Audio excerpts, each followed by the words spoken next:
जय जिनेन्द्र। मेरे इस जैन सोल यह जैन दर्शन के वैज्ञानिक वाहिनी को लाइक करें, शेयर करें, सब्सक्राइब करें और बेल आइकॉन दबाएं।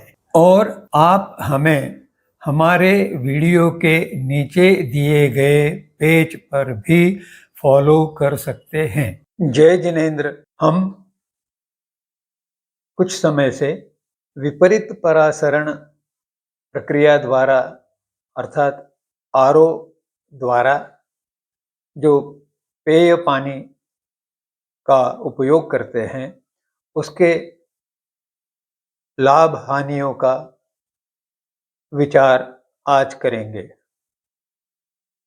पहले हमने उसकी प्रक्रिया देखी है। आज हम लाभ और हानि के विषय में विवेचन करेंगे। क्या क्या लाभ है इस परासरण पद्धति के। ऐसा नहीं कि परासरण पद्धति जो है, विपरीत परासरण पद्धति जो है वह केवल हानिकारक है।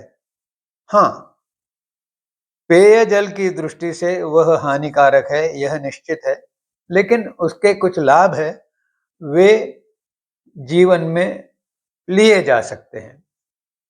क्या है वे लाभ? पहला लाभ है पानी से सारे ठोस विलेय पदार्थ अर्थात भारी धातु निकल जाते हैं। ये जो भारी धातु है ये शरीर को अधिक प्रमाण में जाने से पीड़ादायक हो सकते हैं और अगर वे निकल जाते हैं तो वह पानी पीने लायक हो जाता है, परंतु किसी दूसरे कारणों से वह पीने लायक नहीं रहता। जो भारी धातु निकल जाते हैं उसका मूल वैज्ञानिक कारण यह है कि जो ठोस पदार्थ है जिसे TDS कहते हैं, टोटल डिसॉल्व्ड सॉलिड्स, जो पूर्ण मात्रा में जल में घुले मिले हैं, ऐसे जो ठोस पदार्थ हैं वे अगर 500 ppm, यह अंतरराष्ट्रीय मानक है, इससे अधिक हो तो ऐसे जल के लिए यह प्रक्रिया, विपरीत परासरण की प्रक्रिया लाभदायक है, क्योंकि वो इस ppm को घटा देता है। अगर हम भारतीय भाषा में कहें तो ये 50 ml प्रति लाख ml मिलीलीटर में से अधिक पानी की जड़ता हो, क्षारता हो, तो ऐसी प्रक्रिया द्वारा उस जल की, ठोस पदार्थ की जो उपस्थिति है उसको घटाया जाता है। इस बात का विशेष उपयोग जो होता है वह सागरीय जल, खारा जल, उसके लिए बहुत अधिक प्रभावी है। कुछ राष्ट्र विश्व में ऐसे हैं जहां सागरीय जल का ही उपयोग करना आवश्यक हो जाता है, क्योंकि उनके भूगर्भ में पेयजल की उपलब्धि नहीं है। तो ऐसे स्थानों पर सागर के जल को पेयजल बनाने की प्रक्रिया के लिए यह उपयुक्त है, परंतु उस जल को पेयजल बनाने के लिए उसमें कुछ खनिज, कुछ विटामिन अर्थात कोई मिनरल्स और कोई जीवन सत्व, इनका अलग से मिश्रण करना पड़ता है, तब कहीं जाके वह जल पेय बन सकता है। तरस्विनी नामक अर्थात फ्लोरीन जो अधातु मूल द्रव्य है उसका क्षार फ्लोराइड दंत क्षय को रोकता है। आपने कभी सुना होगा और उपयोग में लेते भी होंगे अभी भी आप कदाचित, कि टूथपेस्ट में फ्लोराइड हो तो दांतों का क्षय रुक जाता है, परंतु जहां तक मुझे ध्यान है, यह भी अब प्रचलन में नहीं रहा है। जो टूथपेस्ट उपलब्ध है, उसका पहले जो फ्लोराइड का विज्ञापन किया जाता था, वह बंद हो चुका है। परंतु इस फ्लोराइड क्षार से अस्थि विकृति से सुरक्षा मिलती है।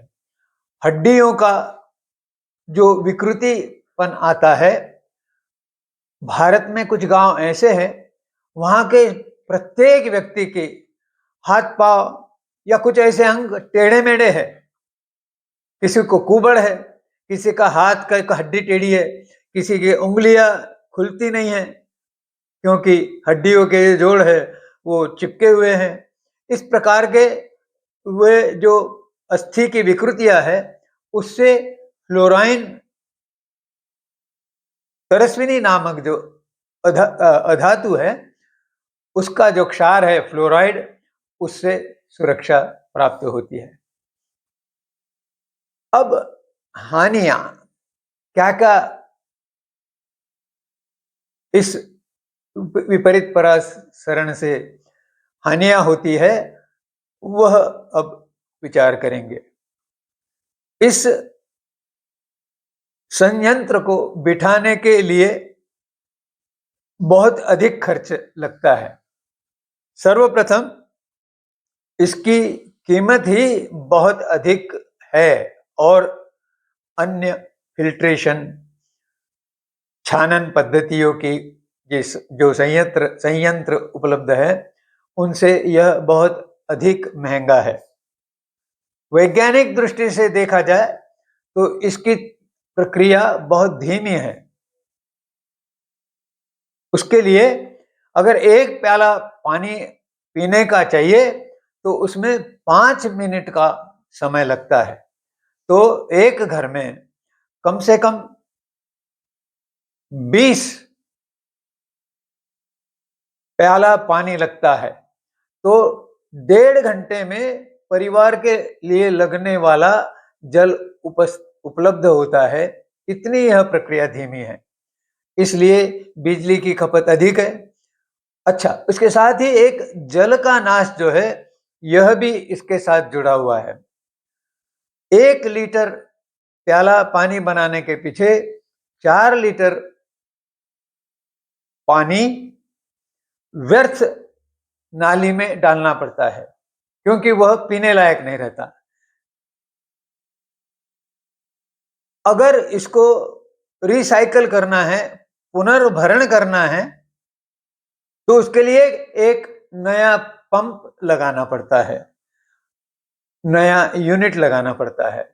उसके कारण यह संयंत्र और महंगा हो जाता है।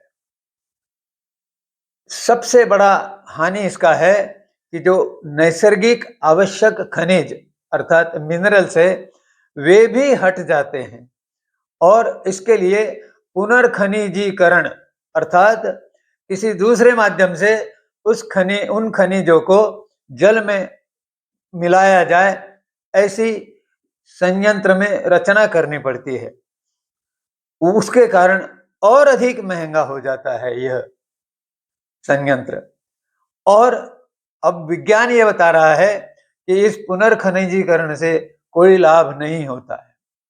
जो प्राकृतिक बात है और जो कृत्रिम बात है, उसमें बहुत अंतर है। इसमें जीवाणु और रोगाणु बने रहते हैं, क्योंकि इसमें इतने जगह फिल्टर हो जाते हैं, वो मेम्ब्रेन हो जाते हैं, झिल्लियां हो जाती है जिसमें से पानी निकलता है। वहां जीवाणु और रोगाणु की संख्या बहुत बनी रहती है। इसका कारण यह है कि रखरखाव जो है, उसकी ओर अगर ध्यान नहीं दिया तो स्वाभाविक है कि ये जीवाणु और रोगाणु अर्थात बैक्टीरिया और वायरस, ये दोनों बड़ी मात्रा में बनते हैं। तो एक तरफ पानी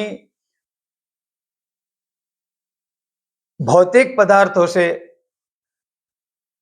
मुक्त हुआ, दूसरी ओर से उसमें जीवाणु रोगाणु पनपे और वो हमें उस पानी के द्वारा पीने को मिले। अर्थात अगर इस संयंत्र की और रखरखाव के संबंध में भली भांति ध्यान नहीं किया गया तो यह विभिन्न व्याधियां उत्पन्न कर सकती है।